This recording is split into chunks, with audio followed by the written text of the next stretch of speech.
back at it again. All right, seeing the place to be. Ric Serritella here for the All Access Football NFL Draft Watch Show each and every Saturday, 10 a.m. Eastern. Today is December 6, 2025.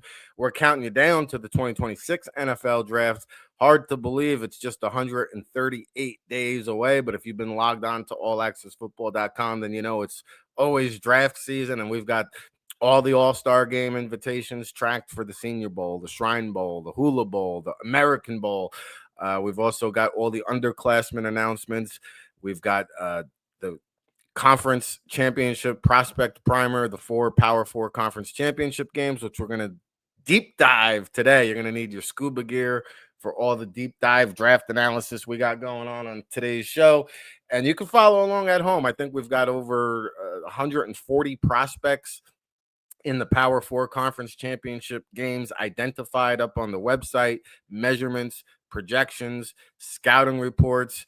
There's a lot going on, and we're 6 weeks away or so from the underclassmen declaration date in mid-January. Emmett Johnson from Nebraska declared yesterday. We talked about that on the website today, and check it out. We got NFL draft updates each and every day, delivered direct to your inbox, read by all 32 NFL teams. Of course, the 2026 NFL Draft Bible is coming out in April. We'll have well over 500 in-depth scouting reports there. And, of course, we got a little conference championship preview sale going on at allaccessfootball.com. Subscribe today, get the discount, and also get a free copy of value picks. I got to mail them out. We don't have many left, believe it or not, so take advantage of that today. And we got 4 big matchups, so buckle up, hunker down, get that scuba gear on. If you want to get your birthday suit on too, we'll take that too as we go around the football landscape. We're going to focus in on the NFL draft, specifically draft eligible prospects. And like I said, we're here each and every Saturday. We'll be counting you down on location through that All-Star Game circuit into the NFL Scouting Combine. We'll also be in Nashville for the FCS Combine this year. And then don't forget about the Pro Day trails. Nobody is breaking it down like All Access Football and NFL Draft Bible. All right, enough about all the latest happenings over on the website. We hope you like, share, and subscribe to the show. Now it's time for the star of the show, and he joins me here each and every Saturday, a former scout for the Rams, the Cleveland Browns, began at UCLA, formerly of the XFL, also of the Canadian Football League, former CBS Today host, football GM and scout mentor over at Sports Management Worldwide. And you see the scroll below with our Senior Bowl meet and greet happening at the Senior Bowl. And he joins me right now. He is Russ Lande, and we welcome him in from Chi-Town, Chicago. Russ, what's happening? Hopefully no snow today. No, not till tomorrow. Tomorrow we're getting another 3 or 4 inches. My whole entire roof deck has got like 6 inches of snow on it. I'll tell you, we're getting it now here in Jersey as well. And it's been a week since we spoke. There's been a lot in the head coach carousel. There's been some underclassmen. There's been some all-star games. But we got so much to get into today with the Power 4 conference championship games. And I'll tell you what, man, there's so much to get to. We're going to dive right into it. Speaking of that scuba gear. So we'll go right through the schedule today as they come off the board. Our first game is going to be the Big 12 Championship at noon Eastern time today. This one's going to be held in Arlington, Texas, down there at AT&T Stadium, Jerry's World. BYU at Texas Tech, Russ. And I think you got to throw last month's matchup out the window here. Texas Tech went up 26-0. It was a big spanking, and they eventually won 29-7, a late touchdown by BYU. But let's keep in mind, LJ Martin, who is really growing on me. He's a big bruising back there for BYU. He had a shoulder injury in that game. And so, he was limited. Since then, he's rattled off over 400 rushing yards, over 100 receiving yards, and 6 touchdowns in his last 3 games. I mean, he is a freight train off the tracks, unhinged. And I think BYU is going to go back to the ground game, feature Martin here, try to dictate the clock. But Texas Tech has got an explosive offense, right? And last time they played, it was the defense making big plays. If you remember Jacob Rodriguez and the linebacker, he flashed the Heisman pose. He had a big interception, a big fumble recovery. I mean, this is going to be a very tough matchup, unlike last month, in my opinion, Russ. How do you see it? I hate to say it, but I got to go against your thought process here. That's okay. I do think having the running back is going to help. I think it's going to help BYU sort of get that game over faster, control the clock as best they can. But the problem to me is, yeah, he's a good back. There's no doubt. And he's one of the better ones, I think, better power backs in the country. But the strength of Texas Tech's defense is they got 3 D linemen that are getting drafted, a fourth that's going to be a PFA. And you mentioned Rodriguez. This guy is he's like the whirling dervish. He flies around the field. He blows up plays in the backfield. So I think BYU, even though this kid's good, I still think they're going to have trouble running the ball consistently, even though they got 2 or 3 good linemen. I think it is going to be a lower scoring game. I just don't know if BYU is going to be able to put up more than 10 or 12 points. I think this is a game that Texas Tech will win. I don't think it's going to be a blowout, but I do think they're going to win this one because I think their defense, credit to their GM, James Brashfield, who really attacked the transfer portal this year and their coaching staff. And they've done a great job of building a defense that is really got to be, in my opinion, one of the top 4 or 5 in the country in terms of they're physical, they're aggressive, and they play with that, like the world is ending attitude. Like, hey, every play, we're just going to knock people's heads off and we don't care what happens. So it's impressive. Yeah, Texas Tech is certainly the more talented team, and if they do get up early, it could be a problem for BYU, and we'll talk about that dynamic pass rush duo of David Bailey and Romello Height in just a moment here, but we're going to break them down one by one, take a look at the top prospects for each team. We'll start off with the BYU Cougars, Russ, and we mentioned LJ Martin. They got some defensive prospects as well. I know you've mentioned Chase Roberts in the past, a nice looking possession wideout. Who are some of the players you want to discuss for BYU? To me, when I look at BYU, and obviously it's part of the matchup, but it's also the prospects, is we mentioned Texas Tech's defense is loaded on the D-line. Well, BYU's 3 prospects that NFL teams are looking at, Austin Luusa, the guard, Waylon, I'm going to screw this name up, Lapolaho, and their tackle, Isaiah Jada. All 3 of these guys are on the NFL radar. I think Lapulu and Jada are probably guys who are going to be day 3 picks. Lausu is a fringe day 3 PFA type guy. But to me, those are the guys that are going to have to control it. The 2 guards, Leoso and Lapula, they're competitive. They're not huge guys, just over 300, 310 pounds. They're going to have to prove they can handle these big guys on the inside, especially Lee Hunter. He's a 330-pounder. So they're both going to have to show they can play up to the strength. Jada's going to have to do a good job at tackle because both Height and Bailey are twitchy edge guys that can get the corner. So I think the real challenge to me is how well do these 3 guys play? It's a great challenge for scouts. As you and I know, O-line, D-line is the one place you have to look at the matchup because sometimes O-linemen you watch them and they're playing literally game after game against guys who are going to be working in marketing and finance after they're done, not guys who are going to play pro ball. So it's not a great matchup. So I want to see those 3 guys get a shot. And then in terms of show their stuff, defensively, they've got some very intriguing guys. They have Keanu Tiabasu, the junior. Yeah. I think he's more of a day 2 guy, but I think he's going to make a push to get in the bottom of the first round. They have the kid I think we've talked about a ton, Jack Kelly, the linebacker. This kid, both off the ball, in coverage, chasing, running down plays. The kid can run all day. And he's also a productive pass rusher when they let him go. So he's a unique guy. He's a versatile kid. I think he's a guy, day 2, how he plays. These are the types of games where he can sort of put a stamp in and say, I'm one of the best linebackers in the country. And on the back end, they're pretty loaded. The Bamba kid, the corner, NFL teams, we've talked about it a ton. They love tall corners. And the NFL teams also love kids who can run. Well, this kid's 6'3" and reportedly runs in the 4.3s, low 4.4s. There aren't many humans who can do that. So this kid's got a chance to help himself a lot in this game. Their 2 safeties, Wall and Alfie. I don't think either one of them's a top-end guy, but I think in a game like this, if they can show that they can step up, really do a good job on the back end of coverage, and be productive stopping the run when they have to, both of them have a chance to help themselves maybe move from that PFA onto the draft board. And they also have a kicker, William Farron, good kicker, long, thin kid, been pretty productive throughout his career. I think he's got a chance, slim chance of being drafted, most likely a PFA, though. Yeah, no, nice breakdown there, Russ. I'll say this about Kelly, man. He just is relentless, high motor, sideline to sideline. You mentioned his pass rush ability, and he's effective with it. I'm not sure if it's going to translate at the NFL level because he's kind of like a boxy frame, a little bit hip stiffness. I think he's going to be a nice off-ball backer at the next level, but he will be able to do that situationally.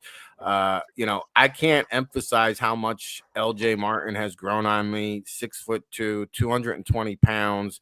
He's expected to time in the low 4.4 range. Now, he's kind of got almost like a bow-legged running style. It's not always pretty, but, man, this guy keeps the legs moving upon contact, pushes the pile, actually shows some soft hands catching the ball out of the backfield. So I think he's going to have a big day. I think that'll be the BYU strategy to just pound the rock with him. Parker Kingston is a redshirt junior who's been very productive out of the slot. And Isaiah Glasker has had a phenomenal season for BYU, and he's been rumored to be one of these underclassmen redshirt juniors who could enter the NFL draft for the BYU Cougars, probably a top 100 guy at 6'5", 235. So just a couple follow-up on some players there. This is the All Access Football NFL Draft Watch Show. I am Ric Serritella. He is Russ Lande, and together we've probably got over 50 years of combined scouting experience. Russ has scouted in the NFL, CFL, XFL, of course, UCLA, and we continue to break down the top prospects for the Big 12 championship. Russ, and you alluded to it. I mean, Texas Tech went to town on the transfer portal. You mentioned how they have an advantage in the trenches, and you mentioned the defensive line. I think they put a very sharp emphasis and focus on building from the inside out, and we're just seeing talent littered all over the field for the Red Raiders, and let's talk about them.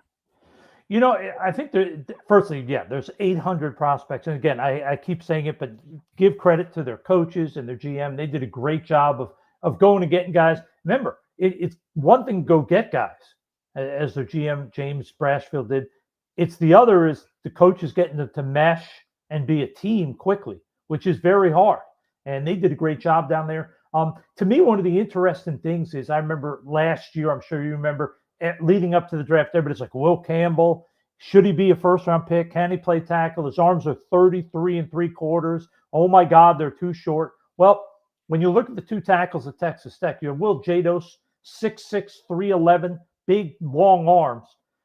Then you have the other side, Hunter Zambrano. And this is, to me, this is where the arm length issue is an issue. I'm not talking about 33 3/4. I'm talking 31 1/2.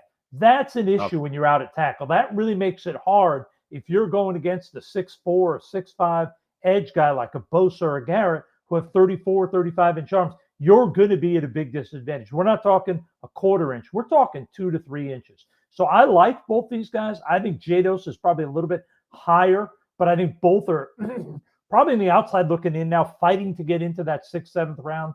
Zambrano, I think, has the tools to move into guard. I don't think it's going to be a sure thing, but he's always worked with using those shorter arms to sort of play physical, control guys, which will translate to guard. So I'm excited to watch those two guys. We've talked about the quarterback, Morton. This kid, to me, is an underrated guy. Yes. He reminds me a little bit of sort of that. I'm not saying he's this good. I'm saying reminds in style of a Baker Mayfield, and that got a little bit of athleticism. He's scrappy. He makes plays. When you watch him, he doesn't jump out in any one area and say, oh, my God, he's got the best arm, or oh, my God, he's the fastest runner. But you just watch him play football. He's efficient, makes smart decisions. He will put his body out there when he's scrambling to make plays. He'll stand in the pocket. There's a lot to like about this kid. They're two receivers, Reggie Virgil, Caleb Douglas, two tall kids, 6'2", for Virgil, 6'3" for Douglas. Both these kids have good speed. Morton has built sort of a quick rapport with them, and this is a really good offense. And then when you add in guys like John Carlos Miller, who doesn't get a ton of attention as a tight end, he's a good football player too. To me, when you look at Miller, he almost looks thin for a guy his size. He's 240-something. He looks like he's 225. He's looked thin and sort of angular to me. And then the defensive side of the ball, you could literally name every player on their defense. That whole D-line We mentioned height and David Bailey. Bailey's probably going to be a first rounder, maybe a high second if the spring doesn't go his way. Romello Height, probably going to be a day 2 guy. Lee Hunter, their massive D tackle at 6'3" and 330. It's going to be a day 3 guy. He's a big physical kid. And the kid that I sort of enjoy watching, although I don't know where he's going to fit in the NFL because he measures 5'11", 7. Maybe he gets to 6'000 in the spring measurements, gets up on those tippy toes. 291 and 30 and 5/8 arms. All those are not good numbers, but it's the Skylar Gill Howard. But when you watch him play, he is a very consistent, productive player for him, competitive as heck. Obviously, we mentioned Jacob Rodriguez. He's all over the place on defense.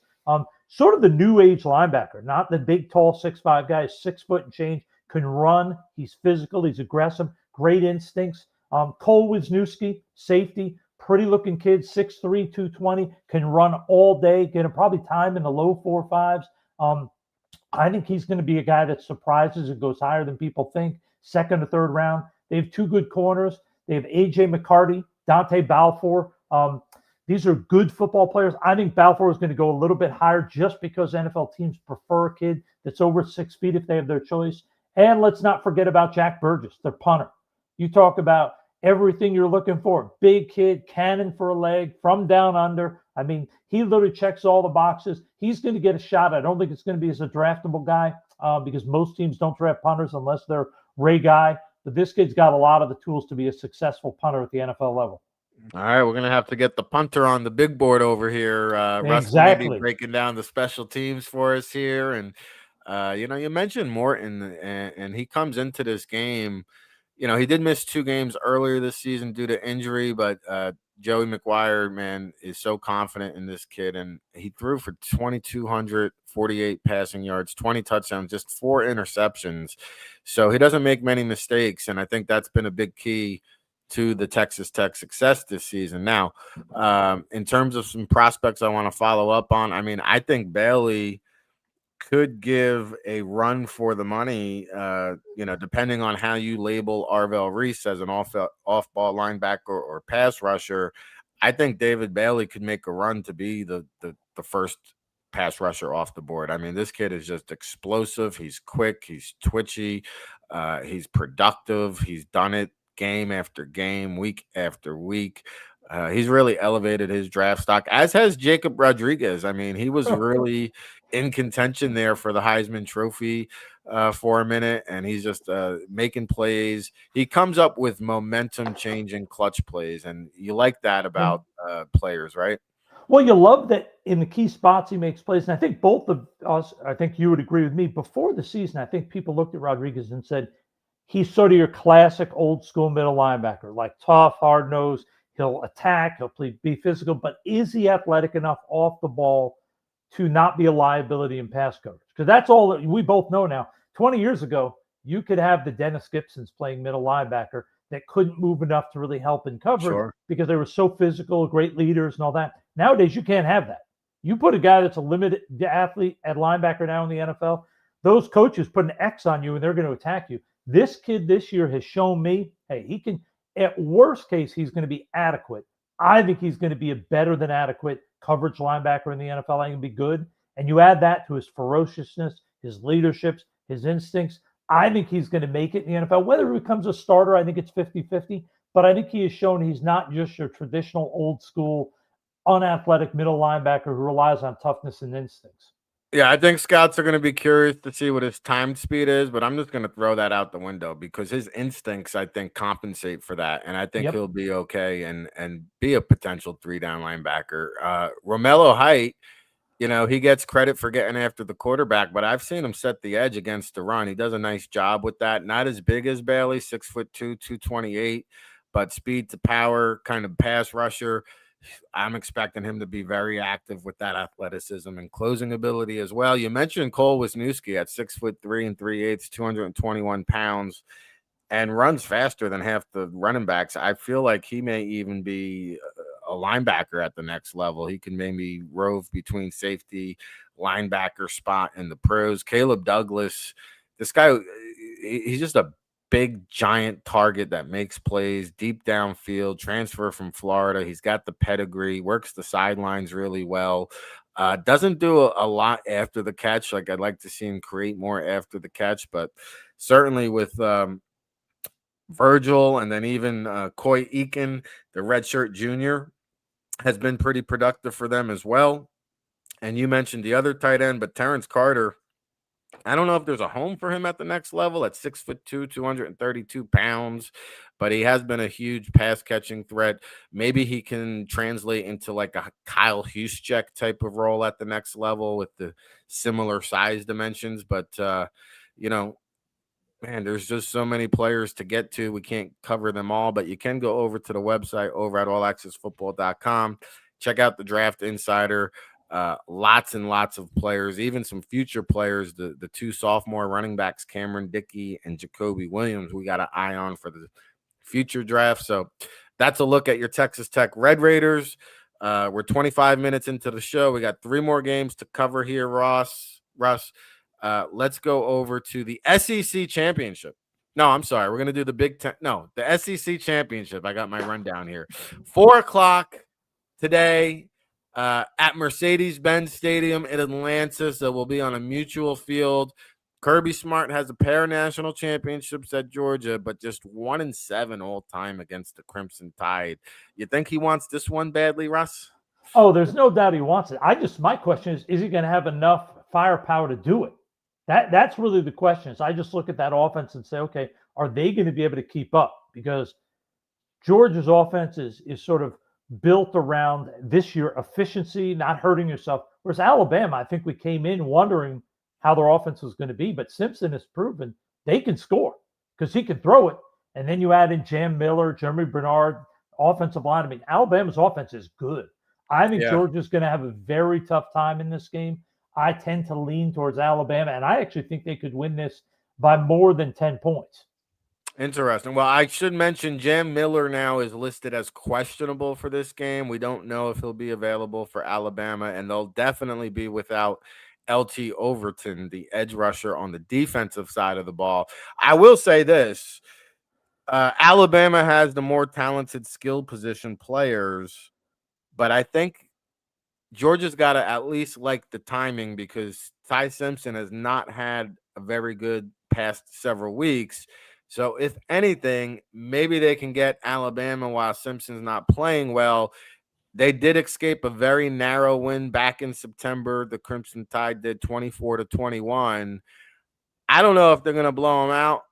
I would probably lean towards Alabama, but their recent struggles make me a little bit leery, but I'll tell you what, it's going to be a fantastic matchup. So it is. It's going to be a very physical. These games are always physical, aggressive, good games. I just think in the end, I mean, truthfully, this is a great spot for us to find out, or for Simpson to make that statement. Yes, I'm really ready to say I'm throwing my hat in the ring to go in the NFL draft, or does Georgia come out and overwhelm him and make him realize, you know what, maybe another year is better in college. So it's going to be, because scouts are going to be loaded up in the press box. Big game for NFL scouts. Absolutely. Yeah, so if he comes out and he lays an egg and they only score like 17 points or something, I could see it being a good sort of motivator for him to say, you know what, maybe I do need that year to come back. Because it's going to be a great test because Kirby Smart's defenses are good. They disguise coverage as well. I think Ty is going to have to prove what type of quarterback he is today. Good point. And we mentioned Jam Miller, the running back, is questionable. LT Overton, the edge rusher, is out. But Alabama will have defensive tackle Tim Keenan for this one because Keenan was out earlier in the season when they last played. He had an injury earlier in the season, so he'll be back for this matchup. Let's break them down, Russ. Georgia and Alabama. We'll start off with the Georgia Bulldogs. We've talked about them often on this show, and we've got 17 draft-eligible prospects listed over on our Draft Insider preview, a slew of scouting reports. Where do you want to begin?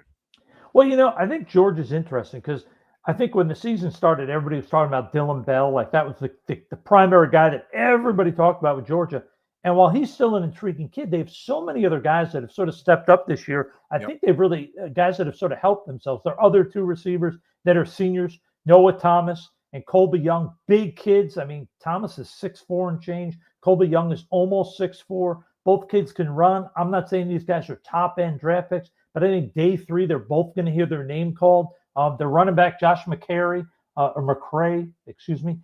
Good football player. Not a big kid, 5'11", about 180. Looks thin when you watch him play, but he's a good football player. And then you look at some of their underclassmen. Zachariah Branch, the other receiver, a twitchy kid. Their short receiver, when you look at their Thomas and Young at 6'4" and 6'3", this kid's 5'9" and change, but he can run away from people. I think as long as he stays healthy and tests out well, he could be a guy that threatens the top of round 2.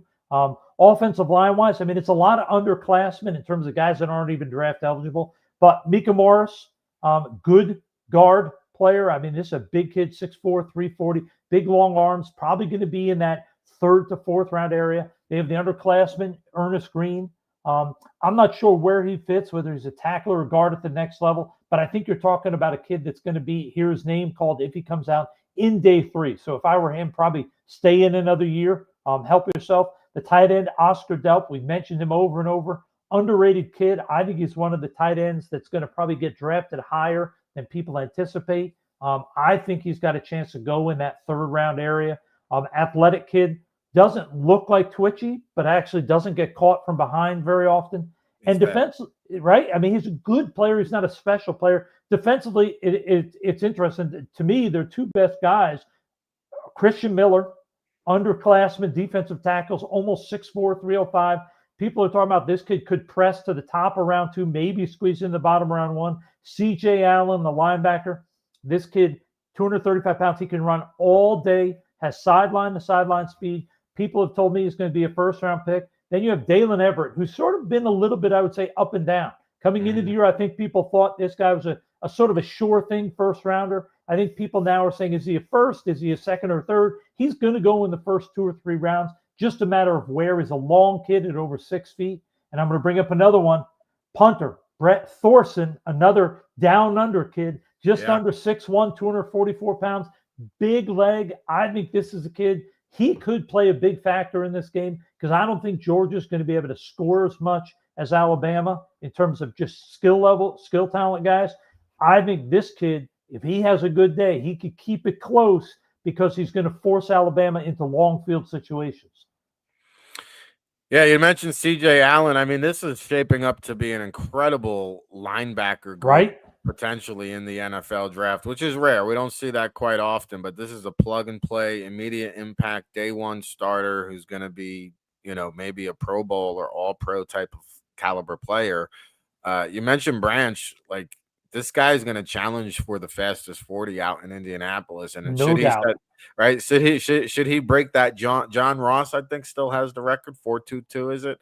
I think if I were him, I would try to run not faster than 4.22 because the history says when you hold the record, you don't particularly do well at the next level. This is true, but it does do wonders for your draft stock. It does, but maybe like a 4.27 or 4.30. Teams will be very happy with that, and he won't have that jinx going with him. No doubt.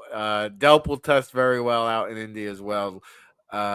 You mentioned Ernest Green III, and I had a source tell me that he's been dealing with some lingering back issues, and I don't know how much of a long-term issue that's going to be or not. As you know, the medical always becomes a little bit tricky with the back, so that could that's a scary one. Yeah, that could maybe flag him during the draft process. Well, I mean, perfect example. We both remember. I don't think there was a team in the NFL draft that didn't think Rob Gronkowski was a top 10 pick in the whole draft, but he didn't play his final year of college because of back issues. Yeah. And there were people concerned medically that he would never be able to play, that his back would break down at the next level. That's why he slid to the 2nd round, because every team I spoke to said he's a top 5 or top 10 pick if there was no medical issues, and especially for an old lineman. They got to bend those knees and sink those hips every play. Guys with back issues generally wash out pretty fast. I hope that's not the case for this kid. It's very scary for offensive linemen. Yeah, I don't know the extent of it, but I do know it's been a lingering issue for Ernest Green III. And then Zion Branch is a guy I want to mention because he came over with his brother Zachariah over from USC. And it was Zion Branch who really was the more hyped up player and was expected to come in and make a great impact. But he was a rotational guy, backed up early on in the season. He's got a little bit more run later on in the year.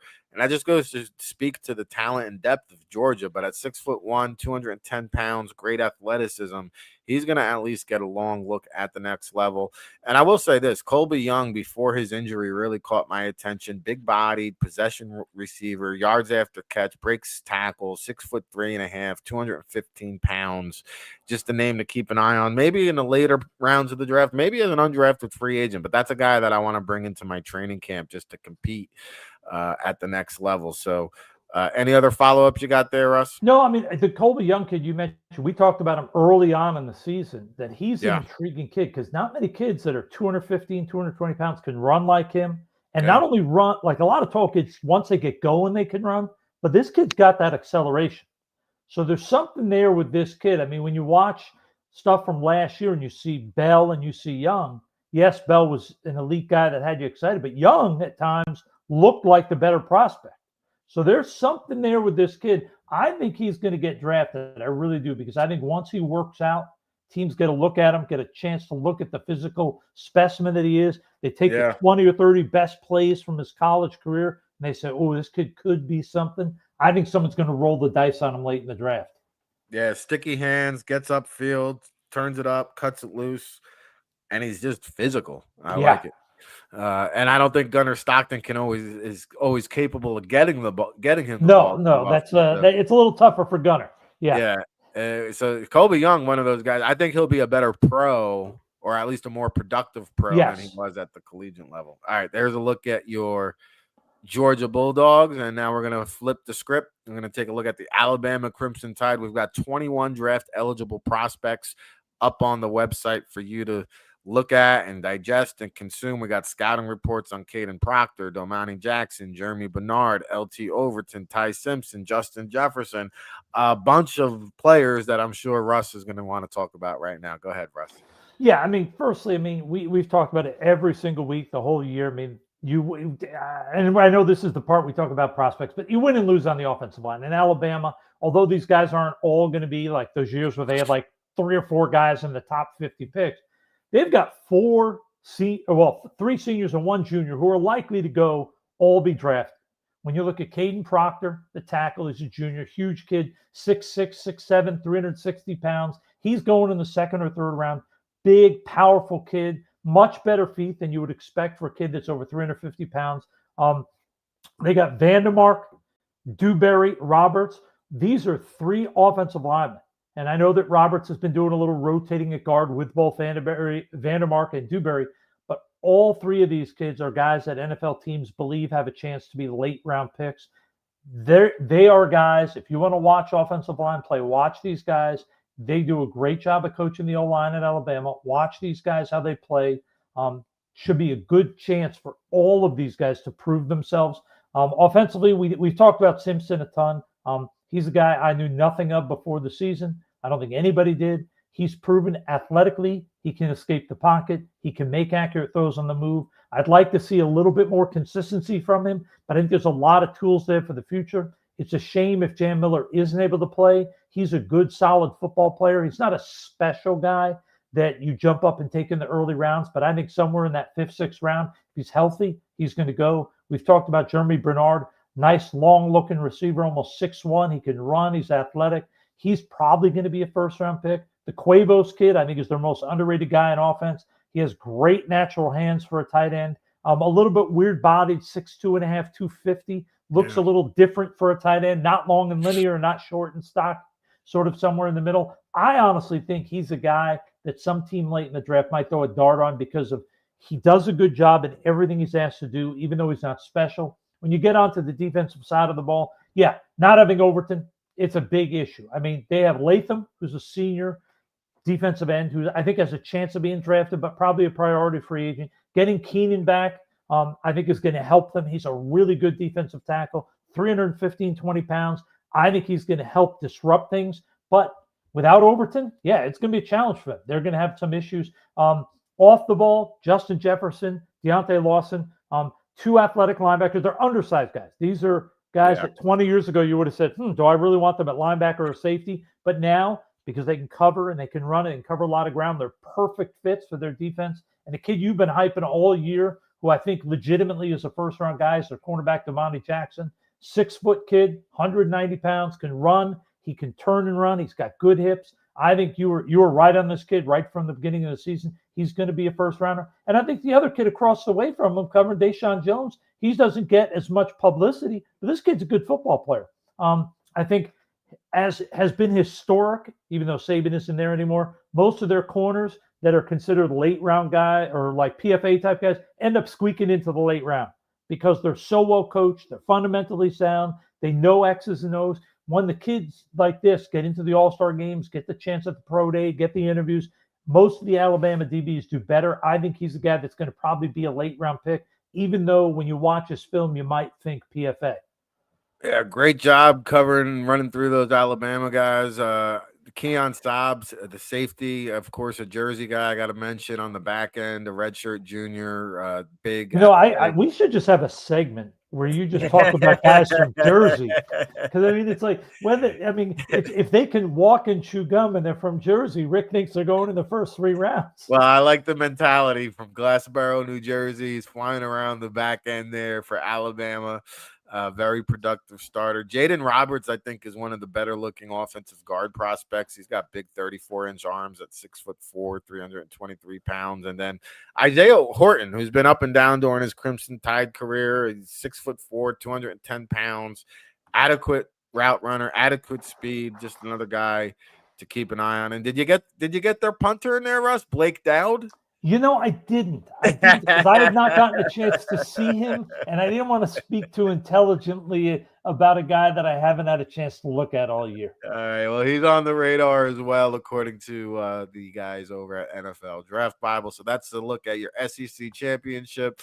All right, let's dive right into the next matchup. We're going to talk about the Big Ten championship, probably the game I'm excited for most. This one's going to dictate the Big Ten champion, probably the number 1 seed in the college football playoff, and possibly even the Heisman Trophy race between Fernando Mendoza and Julian Sayin, Russ. All right, so I just got to tell you, I play hockey on a regular basis, 3 or 4 games a week, and the only football that ever gets talked about in the locker room is the Chicago Bears. I live in Chicago, and these people here are crazy Bear people. But yesterday in the locker room, man, these people, they were all, because somebody mentioned Indiana, because one of the guys on the team went there and was in Bloomington. Man, everybody else like, man, Indiana's going to get smoked. They're going to lose by 40. This is going to be a blowout. And my man was trying to stand up for himself. This is going to be a very interesting game because obviously we know what Ohio State has. You just look all over the field. It's first rounder, second rounder, first rounder. It's loaded. And you look at Indiana, and it's like they have a lot of good prospects, but these aren't top-end guys. They're mid to late draftable. It's going to be a great opportunity to see, okay, how does a team that is sound, that has a bunch of good players, do when they're fundamentally coached well versus a team that is also coached very well, but is just loaded with talent. I think it's going to be a heck of a game. And Mendoza is the guy you have to look at because he's a draftable kid. I got to tell you, Ohio State's young quarterback, he looked awfully good against Michigan. He makes accurate throws. The ball comes out fast. He's poised in the pocket. I think you're talking about a kid that's 2 years away from being a high first-round pick. Yeah, no, for sure. I'm very impressed by Sayin, and I think you make a good point because Indiana's really a bunch of 3 stars, and a lot of them came over with Signetti from his previous stop, and they've been coached up and developed. Yeah. Whereas exactly. Ohio State is the pedigree, the 4 and 5 stars, and every year they're turning it over. So it's going to be intriguing that way. But let's take a look into, we've got almost 40 players listed on the NFL draft radar in our draft insider preview. Let's start off with the Indiana Hoosiers. Russ, who do you want to kick it off with? Well, firstly, we got to start with Mendoza because I think there's no doubt when you watch him physically, he can do what you want. He's got the arm to make all the throws. He's athletic. He can move within the pocket. He's had some great games this year, and then he's had a few duds. Like the Oregon game, he had a lot of throws that you said, woo, wow. So this, to me, is a great challenge for him. How well is he going to do versus a ferocious team that's just going to be coming after him? I can't wait to watch him. I think he's a very gifted quarterback. I want to see how he does now against a top-level team. I look at Indiana, and they've got a lot of good prospects on offense in terms of efficient guys. They make the play. when you're looking at their skill position guys, you have Surratt, the receiver, really good football player. Not that guy that I think is going to blow people away with his speed. I think he's a more quicker than fast guy. Doesn't drop balls. Almost 6'2", 210 pounds. Efficient guy. Seems to make the big catch whenever they need it. His running mate there, E.J. Williams, doesn't get much notoriety around the country. This kid's a good football player. Really a guy that sort of is a nice compliment to Surratt. And I love their tight end fullback, Nowakowski. This kid is a traditional old school. He's going to knock your head off as a blocker. Very competitive. He can catch the ball out of the backfield. Now, like a lot of old school traditional fullback tight ends, definitely a stiff guy. Definitely not somebody who's going to go dancing and making guys miss after the catch. But this is the type of guy you want on your team. The running back, Hemby, he's part of a two-headed sort of thing there. I like Hemby a little bit more. I think he's got a little bit more something to him. I think he's got a chance to be a late-round pick.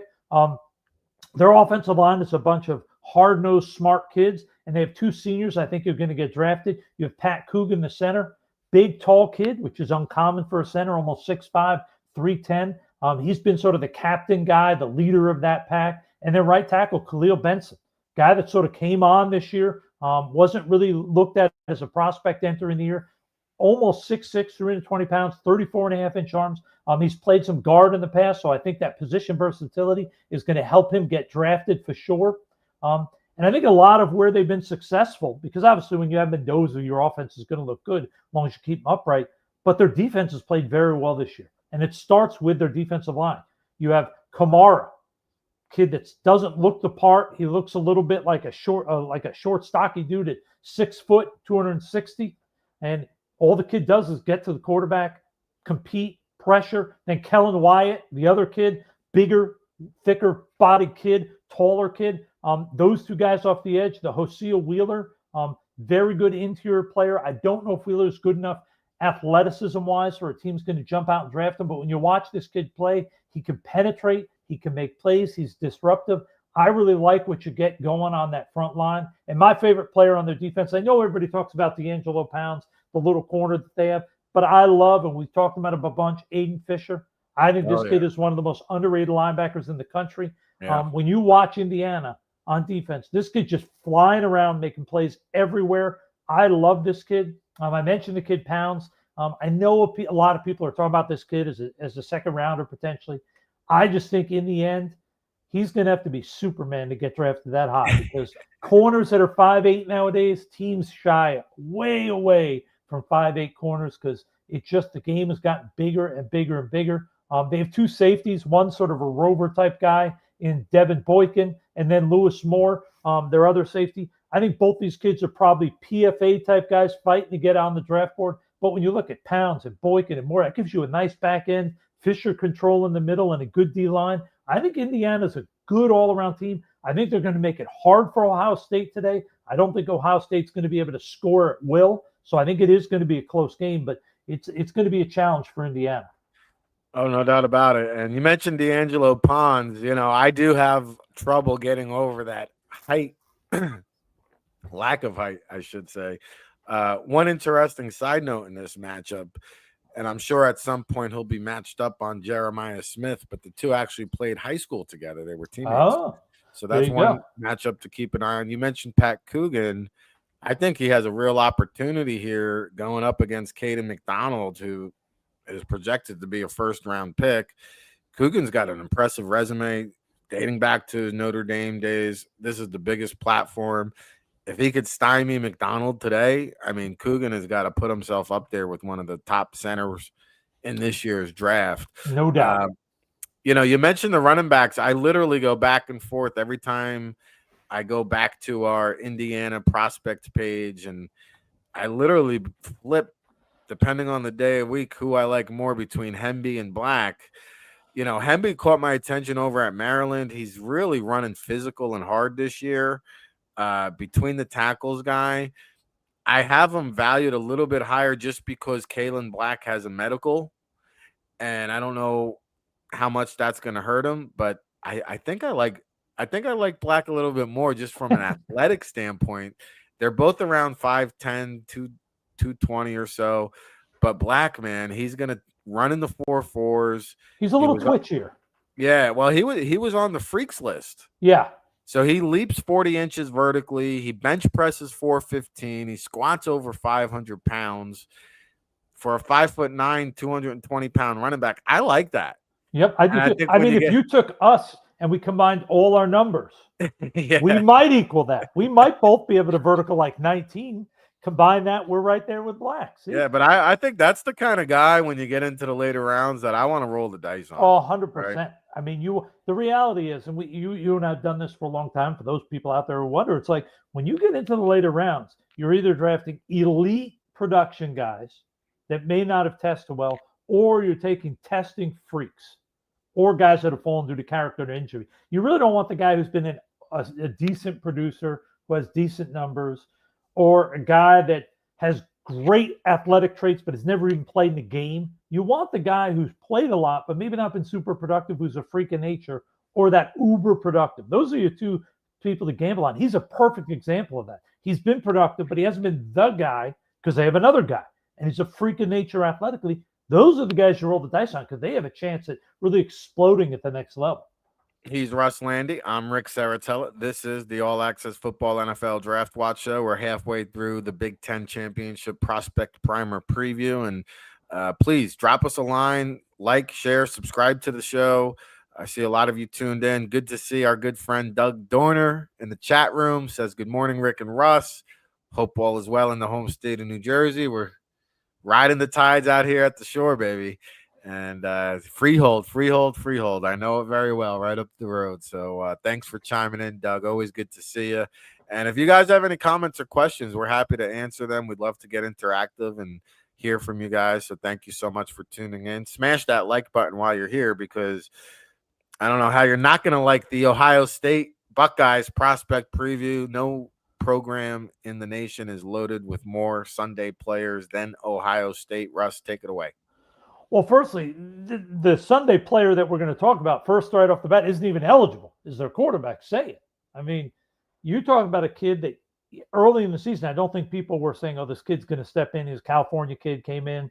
What's going to happen? I mean, every week you see the efficiency. You see the calmness in the pocket.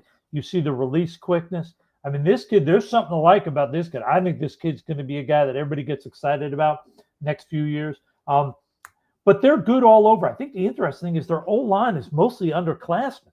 They don't really have a guy on that O-line that you say, this is a guy that's going to be a draft pick. But their skill position, whether it's C.J. Donaldson, the running back, big physical runner, Carnell Tate, the receiver who doesn't get nearly the credit of Jeremiah Smith, because Jeremiah Smith is the super freak. So everybody gives him the credit and says he's the superstar. This Carnell Tate on almost every team in the country would be the premier receiver and would be getting all the attention. I think it's going to be a great challenge for Indiana dealing with Tate and Jeremiah Smith, who is a legit top 5 contender if he were eligible for the draft.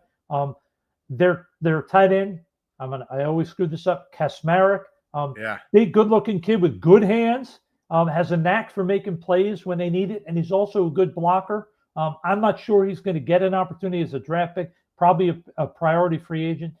Defensively, that's where you just see just loads of talent. I mean, whether it's Kenyatta Jackson, who I got to tell you, when you watch a game with Ohio State, there may be some better players on the field. There is nobody that looks better in a uniform. I mean, this guy literally looks, and you don't want to draw the negative comparison, but what I remember back in the day, Alonzo Spellman, that's what this guy looks like when you look. He has arms that are going down to the ground. He's ripped and shredded. This kid looks like everything you want. He is going to go higher in the draft than anybody's projecting, because when teams get to measure him, they work this kid out and they see what he could be. Oh, man, they're going to get excited and say, this kid's got some special traits. McDonald, you mentioned before, Caden Curry doesn't get enough credit as an edge guy. He's a good football player, had a big game against Michigan. Little undersized. Little undersized for sure. But I'll tell you one thing, against Michigan, he didn't look so undersized. He was making some plays. He was disrupting stuff. I mean, he's a good player. I mean, Jackson is a man. If you watch this game today, watch him. I think he's 97, if I remember correctly, in the jersey. I mean, he is a pretty-looking guy on the hoof. Their two linebackers, I mean, people are going to be flipping the coin. up until the draft day to see who goes first, because you're talking about two kids who are big, but they can both run. I mean, it's uncommon to have one guy like this. Nonetheless, two guys like this. I mean, Sonny Styles, you watch this kid play. He runs like a deer. He's explosive. And then you see Arvell Reese. I mean, you talk about a kid that can drop, put a foot in the ground, and explode forward to make a play in coverage. I mean, wow, is it impressive. And I think what's so impressive about how much talent they have on defense, that there are times you forget Caleb Downs is even doing anything because he's not asked to make any plays. Their front seven is just dominating, and Caleb's just, yep, nothing's going on. I'm just going to do my thing. And he's an elite prospect. Yeah. I mean, against Michigan, you didn't see a ton of plays from him because Michigan couldn't get past the front line after that first drive or two. So, I mean, it's really interesting. Downs is a hell of a player, and I think he's going to be a top 10 or 15 pick. But they have so much talent up front. Sometimes you don't get to see him do as much. And I got to say, the cornerback, Igbinosun, you talk about a kid that has made huge strides. Last year, all this kid was grab, hold, push, shove. 16 penalties last year. Yeah. Now, in this past game, he got one. I thought it was a fringy call. But just 4 on the season. So he cut it down. 4 on the season, yeah. And he's huge, 6'2", 190. And you look at a kid who can run. He's got hips. This kid can change directions. I mean, I look at him and, hey, I understand. Teams that are maybe going to play a lot more zone and stuff, maybe he's not your cup of tea. But I'll tell you one thing. If you're a team like Baltimore who just wants to put a guy on a receiver and say, sick him, oh, man, I'd be drooling over this kid. Let me get his hands on a guy. Let him punch a guy in the face at the line of scrimmage and just trail him all over. Oh, this kid's got something to him. I really like this kid. I think he's going to be a better – and he's been a good college player. Another guy I think is going to be a better pro than he was in college. Yeah, and he's not too far off from Damani Jackson, who we dubbed the first-round pick. Length, physical, stick his nose in the dirt against the run. For me, Arvell Reese, I think, is shaping up to be the potential number 1 pick. Depends on if the Titans stay there or not, obviously. But I think both Arvell Reese and Caleb Downs, honestly, they're 1 and 2 on my big board. Top 2 players in the draft. That's how I see it. I think they could both very well go inside the top 5. Sonny Styles, I mean, he came into the season with all the hype, and Arvell Reese has kind of erased him from the headlines. But to me, Styles is a top 20 pick all day. I think Caden McDonald sneaks into the back end of the first round. Carnell Tate was our preseason 1 wide receiver. I still have him as the top draft eligible wide receiver. And then our guy, Will Donahue, who's been cranking out the scouting reports, brought my attention to Brandon Innes. He said, keep an eye on this kid. The next wide receiver, buried on the depth chart, junior, 6 foot, 200 pounds, inside, outside versatility, also returns kicks, speed, acceleration, quick release off the line of scrimmage. If he was playing on another program, he'd probably be the leading receiver. Carson Hinsman, I think the redshirt junior, not sure he comes out, but he is considered one of the top center prospects. I don't think you mentioned C.J. Donaldson, who didn't really have the season that I was hoping for. But you see, he's a situational runner. When they need short yardage, goal line situations, in comes Donaldson. He's actually lost some weight this season, and I'm not sure I like that. You mentioned Kazmarek, Max Clare, just a killer combination at tight end, and Ethan Onawa, an underclassman tackle who could come out. I mean, the list goes on and on and on. We've even got the future. I mean, we've got scouting reports on Jeremiah Smith already. You mentioned Julian Sain. How about Bo Jackson? I mean, this guy's made me a believer. And no doubt. He is. I think he's better than people give him credit for. I think people, when they hear the name, they instantly almost want to dismiss him like, just that name. But hard name to live up to. It is a hard name to live up to, and we should note he isn't related. But I'll tell you one thing: he is a really good football player. He is, and you and I have done this forever, so we know one of the things that separates running backs who make it from running backs who don't is the guys who can keep their feet and keep going versus tackles in close quarters. Yeah. A lot of guys that get tackled that are really good talents, but they get tackled early. They don't break that first tackle. They don't survive. So it's going to be very interesting to see how he does at the next level. I'm intrigued when he gets that opportunity. I think the kid's got something to him. Yeah, and I think the coaching staff kind of alluded to that's where his biggest improvement this season is being able to make that first defender miss. And it's not always pretty, right? Because his feet are a little bit choppy. It's not the most graceful style, but he's got that deceptive elusiveness, enough wiggle to make you miss, and then he picks up yards after contact. He's a good short yardage runner. He catches the ball out of the backfield. Tremendous contact balance, but I've been very impressed, especially in the recent weeks, with Bo Jackson, the freshman running back out of Cleveland, Ohio. And that'll do it for the Ohio State Buckeyes. That'll do it for the Big Ten matchup. We're going to go a little bit overtime here because we do have one more game that we'll run through quickly here, Russ, the ACC Championship. And you talk about peeling back the layers of the onion. I don't really agree with Duke being in this game. I know it was a five-way tiebreaker. Yeah. And, ACC is running the risk here. Should Duke win this game, Yeah. James Madison could get in. ACC could be shut out of the college football playoff entirely, but Virginia has a chance to save face. Now, they could get two teams because I do think Miami should be in the dance. Yep, no doubt. But they're somehow being penalized, and they didn't win the conference games that they needed to. But they just played 3 weeks ago. Virginia kind of spanked them 34-17. Is that going to trend in the same direction here, do you think, today? I think so. Firstly, we said with Texas Tech, like, hey, give credit. They went out in the portal and they did all this. Hey, give Virginia credit too. I mean, you talk about a team. You look throughout the roster. It's grad transfer kids. They went. They said Chandler Morris could play. Some of the other schools in the ACC that were looking for guys, they said he couldn't. This Morris kid at quarterback has been really good. You look at their O-line. You got Mikhail Boley at left tackle. The rest of their line is senior grad transfer guys. I shouldn't say grad transfer, senior graduate students. Really good offensive line. I think it's going to be very hard for Duke to make hay in this game.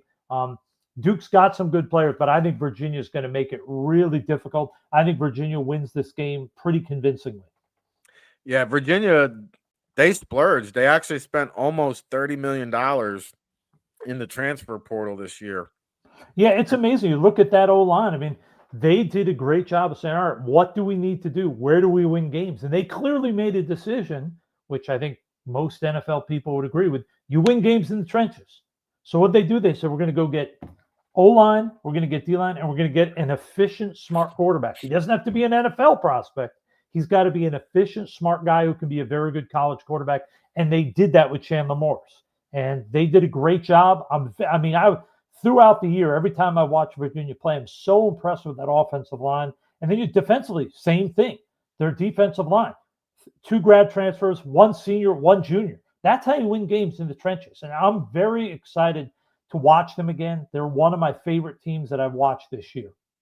Yeah, we're going a little extended today. I'll start off with Virginia. We've talked about them in the past, and you mentioned Chandler Morris, son of a coach, threw for 316 yards and a pair of touchdowns in that first matchup 3 weeks ago. Jamari Taylor had 133 rushing yards and 2 touchdowns, and he now just needs 3 rushing yards. It's hard to believe. They haven't had a 1,000-yard rusher since 2018, Jordan Ellis, who you might remember. But to me, Taylor is one of the better backs in this year's draft. I have him as a top 5, top 10 caliber prospect at his position. I just love his, again, yards between the tackles, physical, breaks tackles, yards after contact. I think he's really physical. He delivers a pounding throughout the game.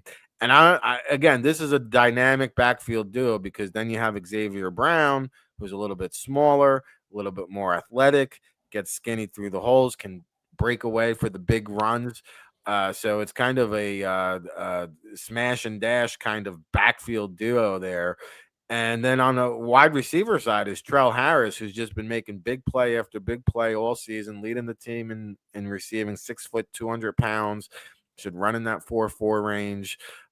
They've got Cam Ross, who I remember up at UConn, who was returning kicks, had a very productive first year as a freshman. Then he got into some injury woes, struggled throughout his career. Now he's healthy and making plays for Virginia, somebody to keep an eye on, especially if they put him back there on punt returns. And then you mentioned Mikhail Boley. I don't think he gets talked about enough. big, gargantuan, 6'5", 320, 34-inch arms, 10-inch hands, 80-inch wingspan out of Hattiesburg, Mississippi. Just an old school mauler, pancaking guys left to right. They called them the manager over at IHOP, from what I understand. But anybody you want to follow up on there with the Virginia? Yeah, I mean, I like their other tackle too. He's not at the same level. The Whitmer kid, grad transfer kid, 6'7", 306 pounds.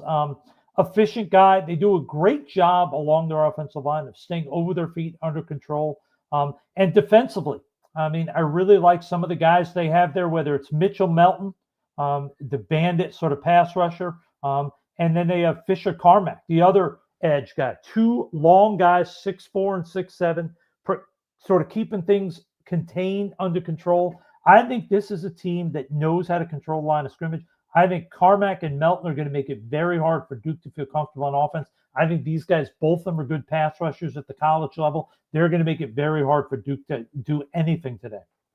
Yeah, I think Virginia is clearly more talented. And while Duke does have some players, the Fina kid and stuff like that. Yep.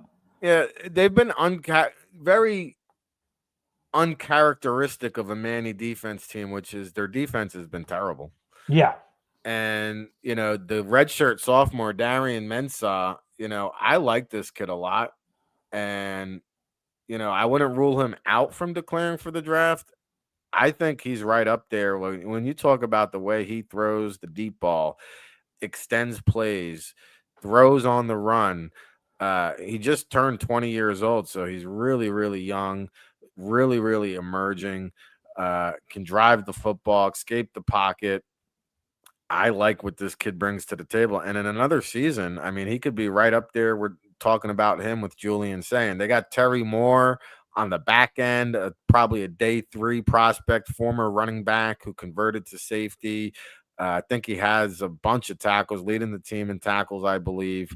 Definitely someone to keep an eye on, as is Brian Parker, the 6'5", 305-pound offensive tackle out of Cincinnati, Ohio. A lot of people feel like he can maybe push for the late first round. I think he falls in that day 2 territory. I know there's a lot of love for Chandler Rivers, the cornerback there, but just like we discussed with D'Angelo Pons, Rivers is a hard sell at 5'8", 184 pounds, has good speed, not great speed. I just wonder where you hide a guy like that on a roster. Good football player. Yep. But how do you hide those deficiencies? You just can't. When you're that little, you got to be special everywhere else if you're playing corner. And that's really the toughest part is if you're under 5'9" anymore and you're not rare as a twitchy, explosive athlete, it's going to be very hard for you to stick around long term. Now, are there guys that do it 100%? I'm not saying this is a locked-in law forever, but I will tell you this. It is a real challenge to have a defense with a 5'8", 5'8.5" corner that isn't special athletically.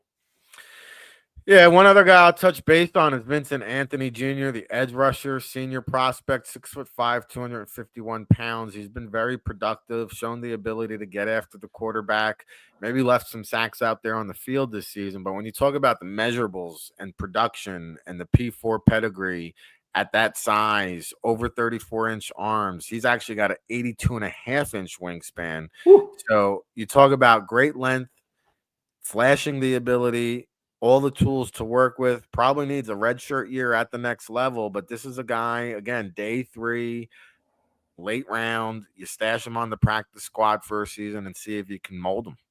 Yeah, for sure. I mean, when you watch Duke, he's a pretty looking kid. He's what you want walking off the bus. And about 5 or 6 times a game, you see him do something. You say, oh, that's NFL skill set right there. But you want to see it consistently. That's what you want to see is consistency, and you want to see him finish, like you talked about, leaving some sacks out there. This is a kid. Some teams can look at him and they're going to fall in love. They're going to say, all right, this is a Duke kid. This is a long linear kid. He's got a lot of tools. He's flashing. He's going to probably go higher than I think his production warrants. Now, whether he can ever play into that draft position, I don't know, but he is a talented kid. There's no doubt. All right, well, we got through the show, Russ, unscathed here. A little bit overtime. We got a big championship game weekend. Any exciting plans scheduled for you out there in Chicago? Well, we got second Thanksgiving is what our friends call it, where we all get together, about 25, 30 people, Nice. and sort of feast again, because it's not like we didn't have enough unhealthy food at Yeah. Thanksgiving. So we got to dive back in there and get going. Gotta pack on some more pounds before Christmas. Let's get Well, it in. well, we got all day today to watch, and then all day tomorrow for football. So it's going to be a good football and food weekend. It is indeed. And we always appreciate the time here on the All Access Football NFL Draft Watch Show each and every Saturday, live 10 a.m. Eastern. And we'll do it again next week. Russ, any parting shots for the people? Nope, I'm going to go put on Leeds United, watch them play before we jump into the football for the day. So it's going to be an exciting day. You're just a renaissance man, from hockey to soccer to football. I love it. All right. Well, hey, good job today. We'll do it again next week. Appreciate the time. Enjoy the football. Enjoy the friends and the second Thanksgiving. That sounds good, man. Always good to be on the show, brother. Absolutely. That's Russ Lande, former NFL, CFL, XFL scout. We're so happy to have him each and every week, along with myself, Ric Serritella of allaccessfootball.com. As I mentioned at the top of the show, we got the conference championship weekend sale. You can save on the All Access Football annual, get access to all of our insider content. We're going to throw in a free book of value picks courtesy of our good friend Neil Stratton. 10-year anniversary of the 2016 NFL draft features over 100 interviews with front office personnel, GM, executives. If you want to know how the sausage is made when it comes to the NFL draft process, it's definitely a great book to dive into. Now, over at the allaccessfootball.com, we're just revving up, baby. Engines are full go, 138 days away to destination Pittsburgh, counting you down to the 2026 NFL draft. We've got over 1,000 players right now on our NFL draft headquarters tab. If you go over to the menu bar and you click that, you'll get all the Power Four conferences, our mid-major and small school tracker. We've got all the All-Star game invites being tracked almost in real time. We've been updating the Senior Bowl, the East-West Shrine Bowl, the Hula Bowl, the American Bowl, and we'll be on location across the nation, counting you down and taking you through that draft process over at the website. So that's why you want to subscribe. You want to get all of our boots on the ground scouting analysis, our Combine Confidential. Of course, Howard Balzer will be out in Indianapolis reporting for us like he does each and every year. I'll be hitting those pro day trails hard and heavy, bringing you those workout warriors that sometimes fall through the cracks. So when I tell you nobody, I mean nobody prepares you for the upcoming 2026 like NFL Draft Bible and All Access Football. I mean it, because each and every day we've got new updates. I'm going to work on getting the underclassmen tracker posted tomorrow, because it seems like almost every new post each and every day has some kind of underclassmen declaring 'tis the season. It's that time of year. So we're going to continue to track all the underclassmen, all the All-Star game invites. Of course, Monday we'll have our scout notebook with our scouting department front office, by the way, is doing a phenomenal job between Dom Ambrose, Lauren Davidoff, Will Donahue, Jarrett Regal, Ryan Paglia, who was out at the USC UCLA game last week. They're doing an awesome job. So every Monday we'll have our scout notebook. This past week it was stuffed and jam-packed so much we had to have two. So I actually think we did three. We did two posts just on the Michigan and Ohio State prospect recaps and all of our notes on that. Of course, Wednesday we had the world famous All Access Football Report, where we do power rankings from around the world, every pro league out there, whether it's the NFL, CFL, United Football League, European League of Football, the indoor leagues. We got you all covered on that. Thursday, we also had another insider post this week. It was just rocking and rolling. Of course, yesterday was our NFL draft primer, and we have listed 140 prospects and about 70 scouting reports for the Power Four conference championship games. And again, tomorrow I'm hoping to get that underclassmen tracker posted. So stay tuned for that. Again, this show airs live each and every Saturday. I see there's 600 of you tuned in right now. If you guys don't mind doing us a small favor, maybe smash that like button, share it, subscribe it if you want to get the new show alerts. We greatly appreciate that. And bear with me, I've got one more announcement, because, as you know, I am Ric Serritella of allaccessfootball.com, and I'm excited to be joining Sports Management Worldwide down in Mobile for the 2026 Senior Bowl. In fact, January 27th is the annual SMWW Senior Bowl meet and greet. And we do it every year. We meet at Veets the first day. Everybody comes down to Mobile, and we invite all the football industry professionals that we know. And we all gather in one spot, expand your network, come and network with industry professionals. Sports Management Worldwide has just added a Baldy Breakdown film room session where we're going to go inside the film room with my guy, Brian Baldinger, over at NFL Network. Of course, Dane Vandernat, the former Raiders executive and current Hamilton Tiger Cat scout, is going to be there as well. We're going to break it all down. Senior Bowl practice film session, meet and greet at Veets. Go over to smww.com, log on. Under events, you'll see the Senior Bowl meet and greet, and you've got until December 16th to save $150 off of your ticket. So do it now. Take advantage of that early bird registration, and we'll see you down in Mobile. Thank you so much for tuning in. This was a December 6th, 2026 edition of the NFL Draft Watch Show, brought to you by All Access Football. And shout out to our good friends over at Sports Management Worldwide. Thank you very much, Russ Lande, for joining us like he does each and every week. And for Ric Serritella, we'll see you over at allaccessfootball.com on the regular, on the daily, and we'll see you right back here next week on the live show. Thanks so much for watching.